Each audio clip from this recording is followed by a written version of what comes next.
Assalamualaikum warahmatullahi wabarakatuh. Alhamdulillahirabbil alamin.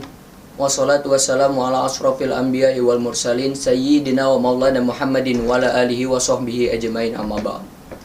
Segala puji dan syukur kita panjatkan kepada Allah Subhanahu wa taala. Salawat beserta salam mudah-mudahan terlimpahkan kepada junjungan Nabi besar Muhammad sallallahu alaihi wasallam, kepada keluarganya, para sahabatnya dan seluruh pengikutnya. Jadi pada kesempatan kali ini saya ingin bertanya, mewakili pemuda-pemudi pada zaman ini tuh fenomena-fenomenanya sangat banyak sekali.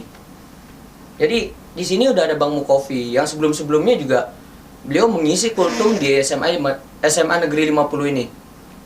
Pertanyaan yang ingin saya tanyakan itu, jadi hari ini tuh banyak pemuda-pemudi tuh lupa sholat, lupa bersedekah, lalu masjid-masjid sepi. Yang kita ketahui kan sekarang azan-azan pun diisi kebanyakan oleh orang tua.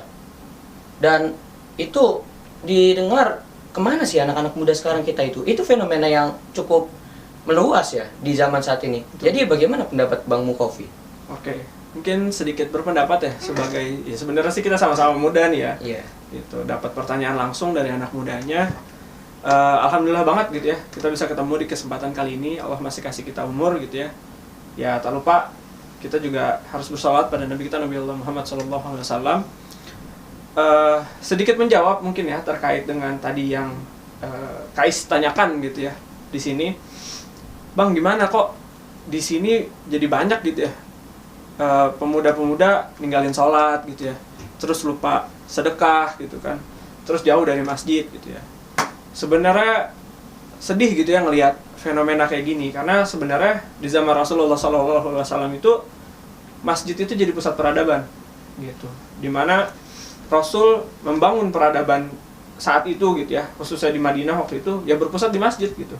Dia jadi tempat ibadah, jadi tempat belajar juga, jadi tempat berdiskusi juga gitu, bahkan sampai tempat dimana untuk menyusun strategi perang gitu ya. Nah ini jadi hal yang amat sangat mengkhawatirkan gitu ya, ketika pemuda-pemuda kita, calon penerus generasi bangsa gitu ya, jauh dari masjid. Ya sebabnya tadi ya, mungkin karena kesibukan gitu ya, mungkin karena kurangnya pengetahuannya tentang agama gitu ya, sehingga akhirnya dia bisa jauh dari masjid. Sedikit menyampaikan gitu ya terkait ini, tadi kita udah tahu nih bahwa di zaman Rasulullah itu jadi pusat peradaban gitu ya.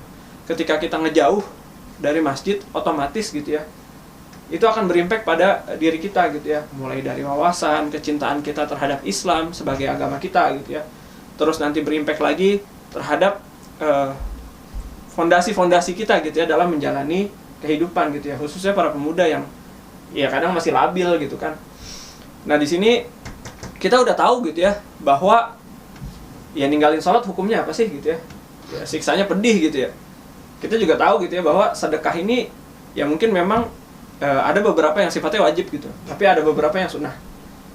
Tadi udah sempat kita bahas ya di kultum sebelumnya bahwa orang yang paling dicintai oleh Allah itu orang yang bertakwa gitu ya. Takwa ini gimana sih? Takwa itu ya kita dekat sama Allah Subhanahu wa taala, menjalankan segala perintahnya gitu ya, dan menjauhi apa yang Allah larang. Kalau hari ini kita jauh dari apa yang Allah larang, jauh dari apa yang Allah perintahkan gitu ya, otomatis ya kita bakal jauh dari Allah gitu ya. Ketika kita jauh dari Allah, ya hidup kita makin sesat gitu ke depannya gitu. Karena apa tadi ya? Ya kalau sholat aja jarang gitu ya, gimana kita mau baca Quran? Sementara Quran ini huda gitu ya, petunjuk buat kita. Ini jadi introspeksi kita bersama gitu ya, kenapa sih bisa seperti ini? Cuma paling saya bisa menyeru gini teman-teman sekalian, jangan jadikan Islam ini sulit gitu ya, karena sejatinya Islam ini diturunkan untuk memudahkan hidup kita gitu ya.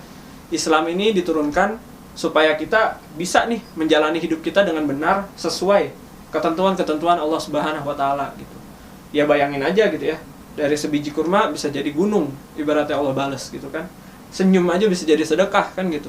Sholat sunnah pun bisa jadi sedekah gitu. Nah di sini sayang banget gitu ya ketika kita meninggalkan hal-hal yang tadi mudah sebenarnya, cuman karena persepsi, cuman karena mindset gitu ya, bahwa Islam ini ribet, Islam ini kolot dan sebagainya gitu.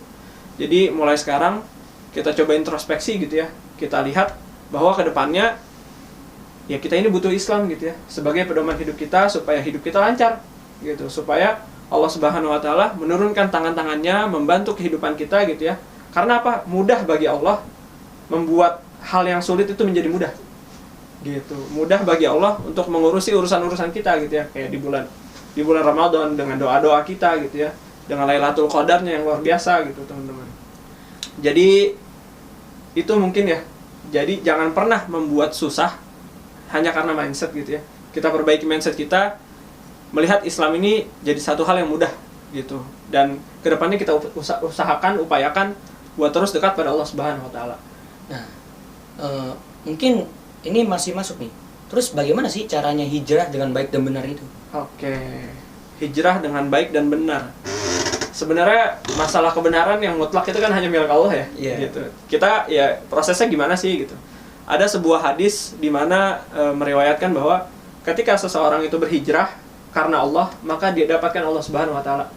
Tapi ketika seorang itu berhijrah karena wanita yang ingin ia nikahi, maka yang dia dapetin itu dia nggak dapet Allahnya. Gitu. Jadi dari hadis ini inamal amalu binniyat gitu ya. Semua ini didasarkan dari niat kita. Gitu. Ketika kita berniat melakukan sesuatu itu untuk Allah Subhanahu wa taala, maka insya Allah Allah akan memudahkan semuanya. Gitu. Allah akan memudahkan jalannya, Allah akan memudahkan dan membukakan jalannya gitu. Ketika kita ya niat hijrah biar dibilang soleh, niat hijrah buat deketin perempuan misalnya, atau niat hijrah buat yang lain-lain, ya insya Allah kita cuma dapat itu, tapi kita nggak dapat ganjaran, kebaikan, pahala dari Allah Subhanahu wa taala. Jadi dikembalikan lagi niatnya. Lalu yang kedua, disesuaikan dengan apa yang Rasulullah SAW ajarkan. Gitu. Jadi tuntunannya ibadah kita itu disesuaikan dengan apa yang Rasulullah ajarkan gitu. Jangan sampai kita ikut sesuatu yang ya tadi ya belum tentu kebenarannya gitu ya. Jadi kita luruskan, kita lurusin lagi ibadah-ibadah kita gitu ya. Ikut ceramah di masjid karena banyak akses agama ya sekarang gitu ya. Banyak banget akses agama sekarang. Ya mulai dari YouTube, mulai dari kajian online dan segala macam. Tinggal teman-teman ikut di sana, join dan istiqomah gitu ya. Semoga dimudahkan oleh Allah Subhanahu wa taala. Mungkin itu aja ya. Kais yang bisa saya jawab, saya kembalikan ke Kais. Alhamdulillahirabbil alamin. Jadi kejadian-kejadian pemuda-pemudi pada zaman ini cukup terjawabkan ya oleh Bang Mukofi tadi. Dan semoga yang dijawab tadi oleh Bang Mukofi bermanfaat bagi kita semua. Amin. Dan ketika emang ada pendapat lain atau ada masukan lain, bisa berkolom komentar. Kita berdiskusi bersama. Kita nanti saling jawab-menjawab apa sih gitu fenomena-fenomenanya, lalu bagaimana sih kita mengatasinya dengan diri sendiri atau dengan orang lain. Mungkin itu saja dari saya dan cukup sekian kultum kali ini. Kurang lebihnya mohon maaf. Wabillahi taufiq walhidayah wabil rodoi walinayah. Wassalamualaikum warahmatullahi wabarakatuh.